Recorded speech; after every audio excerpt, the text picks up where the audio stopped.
entendemos aqui o que é uma igreja, nós já entendemos por que devemos fazer parte da igreja, mas existe umas pessoas, Tiago, que você até chegou a tocar no assunto, que não querem fazer parte da igreja pelo fato de entenderem que ela é igreja individualmente. Então, a questão é, por que não existe cristão desigrejado? Agora esse assunto é muito bom, e eu acho que é um assunto comum para muita gente. Já vieram várias vezes falar comigo sobre isso. Perdão, que vai entrar naquilo que a gente falou quase agora, que as pessoas falam, não preciso ir para a igreja porque eu sou a igreja, né? E isso é meio difícil de entender que isso de fato é verdade. Porque você não vê isso na Bíblia. Esse é o primeiro ponto. E nós acreditamos que a Bíblia é nosso livro de regra e fé, e nós seguimos plenamente aquilo que ela fala. Cremos que é um livro inspirado por Deus, foi escrito por homens, mas inspirado por Deus, e a gente não vê em episódio algum esse costume de, por exemplo, eu não preciso estar em comunhão com os irmãos porque eu mesmo já sou igreja e isso me basta. Muito pelo contrário, né? Muito pelo contrário, o próximo a gente falou quase agora de Hebreus 10, que fala sobre você não sair da igreja, como alguns fazem isso de costume, e muitos outros conselhos que dizem que você deve, de fato, estar na igreja com os irmãos, em culto, louvando. Então, eu fico pensando no que faz a pessoa ter esses pensamentos. Eu acredito que a maioria das vezes que isso acontece é por algum desapontamento que aconteceu na igreja, alguma coisa que a pessoa passou, que eu sei que a gente precisa falar isso, na verdade, que quando a gente vai para a igreja, Felipe, a gente imagina que vamos para a igreja e lá não há problemas. Você que pensa assim, eu quero dizer para você que eu estou há 29 anos na igreja. E esses 29 anos que eu estou na igreja, eu encontrei muitos problemas. E encontrei problemas que você pensa que, de fato, você nunca vai ver na igreja. Mas aí, hoje, a gente aprende que a igreja é feita de seres humanos. E onde tem seres humanos, há algumas contendas, algumas confusões. E, no final das contas, quem vai fazer essa divisão entre quem é e quem não é o Senhor Jesus naquele grande dia. Então, enquanto estivermos aqui na Terra, vamos encarar isso em todo canto, inclusive dentro da igreja. Só que aí nós pegamos pessoas que usam isso como argumento para falar, poxa, na igreja aconteceu isso e isso comigo, então eu não deveria ir, porque... E também outra, a Bíblia vai falar que eu sou a igreja, eu sou isso, aquilo. Só que a Bíblia, quando fala sobre igreja, nunca coloca você no singular. Sempre coloca ali a igreja como um corpo. Então, o corpo faz... Exatamente. O corpo é uma parte de outro. Você é a parte da igreja, sim, mas é um corpo que faz parte de outros membros do corpo. Então, você não é um membro sozinho. Imagina só, eu costumo dizer esse exemplo, você acorda de manhã e seu braço direito fala assim, hoje eu não vou levantar da cama. E o que o resto do corpo vai fazer? Não tem como o braço ficar lá e o restante do corpo sair. Não, a igreja, de fato, é um corpo e o corpo anda junto. Então, você pensar que, eu sou a igreja, eu posso fazer o meu culto em casa, eu posso fazer minha ceia em casa, posso... Cara, não, claro que eu preciso falar isso, que você sozinho pode cultuar a Deus. Você sozinho pode, sim, louvar a Deus, fazer um culto, pode fazer tudo isso e deve. Inclusive, a vida do crente não se resume à igreja. A vida do crente é um devocional. Todo dia tem alguma coisa para você orar, para você ler. A vida do crente é isso continuamente. Mas estar na igreja eu entendo como um dever do crente. Porque além de você ser ajudado, você tem a oportunidade de ajudar outras pessoas. E você ali tem pregações que você vai escutar, tem orações de irmãos, tem alguma dificuldade, você pode compartilhar com os irmãos. Então, eu não vejo que esse caminho de ser, eu sou a igreja e posso ficar em casa de boa, eu não sei da onde tem o fundamento que faz isso acontecer. Eu sei que muitas pessoas praticam isso. E às vezes praticam usando argumentos, falando, não, mas eu sou a igreja, você concorda? E a gente tem que concordar que ele é a igreja, de fato é. Mas lembre que você faz parte de um corpo, a igreja é um corpo. Você não é tipo, eu sou igreja sozinho, eu faço as minhas coisas, eu faço culto.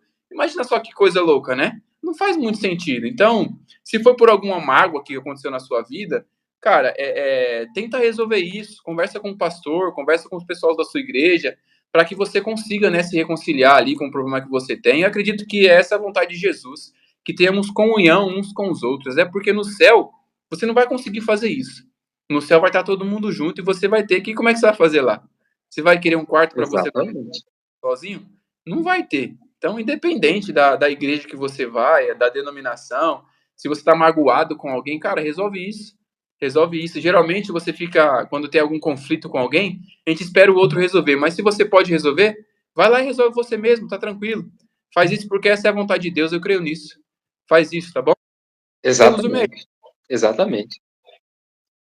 E a grande questão, o Tiago, sobre esse ponto é que alguns afirmam, mas eu não preciso de pastor. E olha só o problema dessa afirmação, que quem deu pastores para a igreja foi o próprio Jesus, né? Foi o próprio Jesus. Né? Por exemplo, o meu pastor, que é o seu mesmo pastor, que é o pastor Regis, é uma pessoa que eu acho extremamente competente e íntegra. Né? Por exemplo, é uma pessoa que, por exemplo, quando você erra, ele vai conversar com você, ele vai ser verdadeiro. Mas eu creio que é uma pessoa que Jesus deu à igreja, né? E por exemplo, é uma pessoa que já me ajudou bastante, né? Em algumas conversas que eu tive a oportunidade de ter com ele. E se eu tenho esse sentimento, como assim? Né, a gente pode encontrar pessoas afirmando de forma categórica que não precisa de pastor. Misericórdia, irmão. Eu preciso de pastor porque eu preciso de pessoas mais experientes que eu que me auxiliem. Né? Então, misericórdia. Né? Com certeza. Mas, então, eu penso que essas pessoas deveriam rever um pouquinho alguns conceitos, né? E até alguns vídeos aqui que eu produzi no canal, alguns que eu falei até falando acerca do pastorado, cheguei a falar um pouquinho do pastorado feminino, ó, polêmica vista aí, e também falei do pastorado masculino, né? Mas assim, teve uma pessoa lá, não me lembro o nome dele, mas afirmou que não precisava de pastor porque os pastores eram falhos. Claro que os pastores são falhos, os pastores são humanos, né? Embora ele seja pastor, isso não coloca que ele vai ser uma pessoa perfeita, né? Mas eu creio que, de fato, é um líder dado por Deus, né? Assim como os apóstolos eram, assim como são os diáconos também, mas especificamente a figura do pastor, né? E a prova disso, Felipe, é que você vai olhar os pastores que temos na Bíblia mesmo, no histórico, olha só a vida deles. Eles erraram, eles falharam, diversos, falharam em várias coisas. Mas Deus ungiu eles para ser pastor de fato, né? O próprio Pedro mesmo, poxa, por ali da igreja primitiva, quantos erros Pedro teve? Quantos erros Pedro teve? Exatamente. Cara, e Deus foi lapidando, foi arrumando, né? Claro que a gente sabe que tem uma responsabilidade ali que fica de fato maior ali dentro da igreja, porque as pessoas olham como um foco de exemplo e tudo mais. Mas, e inclusive, Felipe, você tocar nisso é até importante, porque a gente deveria orar mais pelos pastores. Porque eu acredito que não é fácil, não é fácil. A gente sabe que nós ali temos o chamado e um dia estaremos ali pastoreando uma igreja, Deus sabe o tempo e o motivo. Mas olha só para como as igrejas estão hoje. Muitos pastores deixando o ministério, igrejas sem pastores, e isso é uma coisa muito ruim, é uma coisa que vai dar consequências ruins ali para a igreja. Né? A igreja precisa, de fato, de um pastor, não para controlar ninguém, mas para liderar o rebanho ali, né?